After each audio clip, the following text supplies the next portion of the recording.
நீங்கள் செய்கிற சப்பாத்தி ரொம்ப ஹார்டாக வருதுன்னு ஃபீல் பண்ணுறீங்களா? Don't worry. இந்த வீடியோவில் உங்களுக்கு எப்படி நான் சப்பாத்தி சாஃப்டாக செய்யலான்ட்டு சொல்லித்தரேன். ஃபஸ்ட்டு அதுக்கு என்ன பண்ணலாம், ஒரு பெரிய பாத்திரம், அகண்டமான பாத்திரம் எடுத்துக்கோங்க. மாவு பிசைகிறதுக்கு ஈஸியாக இருக்கணும். உங்களுக்கு தேவையான அளவு குவான்டிட்டி மாவு எடுத்துக்கோங்க. அதில் கொஞ்சோண்டு தூள் உப்பு, தேவையான அளவு எண்ணெய் ஆட் பண்ணிவிட்டு நல்லா மாவை கையில் பிசைஞ்சு விடுங்க. கொஞ்சம் கொஞ்சமாக தண்ணி ஆட் பண்ணி பிசைங்க மாவை. ஓவராக தண்ணி ஊற்றிட்டிங்கன்னா மாவு ரொம்ப தண்ணியாகிடும். ஸோ பிசைய முடியாது. கொஞ்சம் கொஞ்சமாக ஆட் பண்ணி நல்லா பிசைஞ்சு விட்டுக்கோங்க. மாவு இந்த ஸ்டேஜுக்கு வந்த பிறகு தண்ணி ஆட் பண்ண வேண்டாம். நல்லா கையில் ஜென்டிலாக மிக்ஸ் பண்ணி விட்டிங்கன்னா உங்களுக்கு இந்த ஸ்டேஜ் வந்துடும். இன்னும் நல்லா சப்பாத்தி மாவு நல்லா அடித்து பிசைஞ்சிங்கன்னா மாவு இன்னும் நல்லா சாஃப்ட் ஆகும்.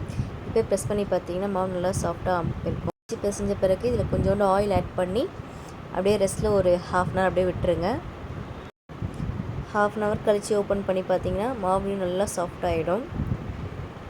நெக்ஸ்ட் இதுக்கப்புறம் நமக்கு தேவையான அளவு மாவு வந்து பால்ஸாக எடுத்துக்கலாம். நம்ம ரெடி பண்ண பால்ஸில் கொஞ்சம் நீங்கள் மாவு ஆட் பண்ணிக்கிட்டிங்கன்னா ஒன்று ஒட்டாது.